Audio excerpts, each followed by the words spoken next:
అక్కడ దేవుడే వీధిలోకి వచ్చి పురవీధులలో తిరుగుతాము. మనం దేవుడి సమక్షంలో ఉంటాం. నెక్స్ట్ ఏదైనా జరిగినప్పుడు అది గుర్తు పెట్టుకోం. మేము వీధిలో డ్యాన్స్ చేయాలా, మేము వీధిలో పోరాటం చేయాలా, ఇలాంటివి పెట్టుకో.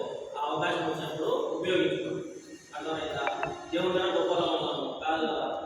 కాబట్టి అది కూడా ఆలోచించండి. కొన్నిసార్లు అవకాశం ఉన్నప్పుడు ఉపయోగించుకోండి. ఏదైనా నిర్ణయం తీసుకుంటాం చెప్పాలి. మీరందరూ పోయి చేశారు, ఏమో ఎక్కడ నేర్చుకుంటే పాజిటివ్ కొలాడుతున్నాం అంటే చూడండి నేను అక్కడికి వెళ్ళిన టీం వెళ్తాం. ఎవరైనా అడిగారనుకోండి, ఇప్పుడు దాని ఫ్యూచర్లో అయినా కూడా టీం అంతా మాట్లాడుకునేసి మేడం కూడా విషయం తెలిసి వెళ్దాం.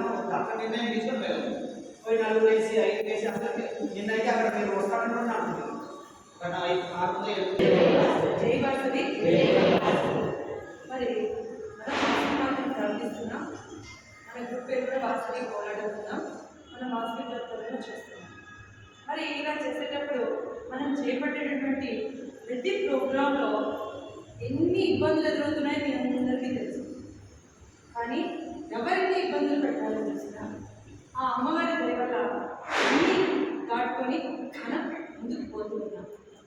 ఏదైనా ఒక పని చేస్తే కలిసి చేయాలి. కలిసి చేస్తేనే అది విజయవంతం అవుతుంది. అర్థమైందా?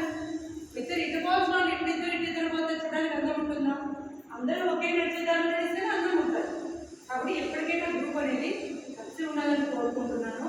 తర్వాత ఆ పోటీ కూడా సార్ గ్రూప్లో పెట్టారు. అప్పటికి మేము కూడా తీసుకోలేదు. కాంపిటీషన్ సార్ పెట్టారు. పెట్టిన తర్వాత సరే నేను వెళ్ళలేమో అనుకున్నాం.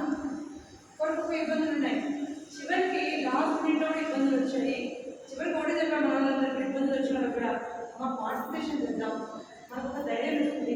ఈ పార్టిసిపేషన్ అనేది మీకు చదువులో కూడా ఉపయోగపడుతుంది, మా జీవితంలో కూడా ఉపయోగపడుతుంది.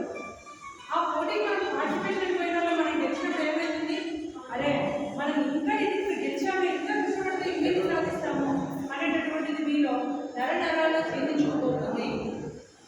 మనం ఎప్పుడైతే కలిసికట్టుగా చేస్తామో అప్పుడే మనం విజయం సాధిస్తాము. కాబట్టి అటువంటి స్ఫూర్తి మీరందరూ కలిగి ఉండాలని కోరుకుంటున్నామా? గుర్తుపెట్టుకోండి, ఎవరెన్ని చేసినా ఏమి చేసినా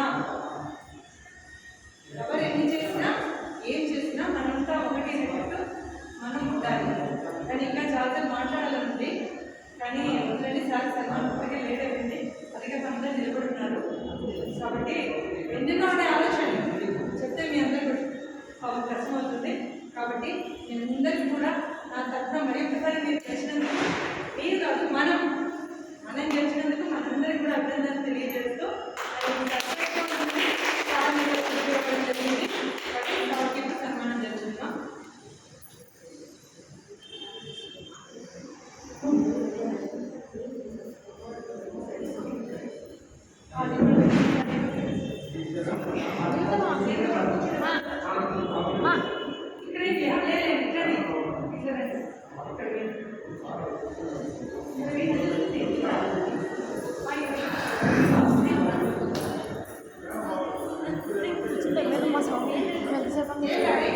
సరిపోయింది.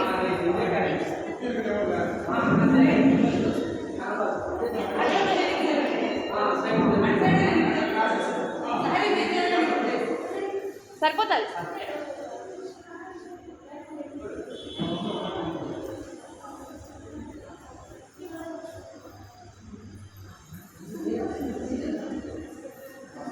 మా అందరు కొంచెం క్లోజ్గా రండి.